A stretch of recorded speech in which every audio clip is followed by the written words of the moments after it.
સુરતના સરથાણા વિસ્તારમાં શુભમ કોમ્પ્લેક્સમાં વધુ એક સ્પાની આડમાં ચાલતું કૂટણખાના પર પોલીસ દ્વારા રેડ કરવામાં આવી હતી.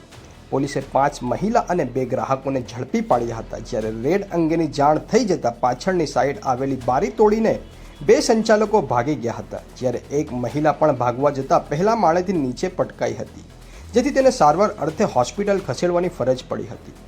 મળતી માહિતી પ્રમાણે સરથાણા પોલીસને બાતમી મળી હતી કે સાવલિયા સર્કલ પાસે આવેલા શુભમ કોમ્પ્લેક્સમાં ફરી સ્પાની આડમાં કૂટણખાનું શરૂ થઈ ગયું છે. કોઈ પણ નામઠામ વિના જ સ્પાની આડમાં કૂટણખાનું ચલાવવામાં આવી રહ્યું છે. દેવ અને લક્કી નામના 2 ઇસમ દ્વારા આ કૂટણખાનું ચલાવવામાં આવી રહ્યું હતું. ગુજરાત અને અન્ય રાજ્યોમાંથી મહિલાઓને લાવી અહીં દેહ વેપાર કરાવવામાં આવી રહ્યો હતો.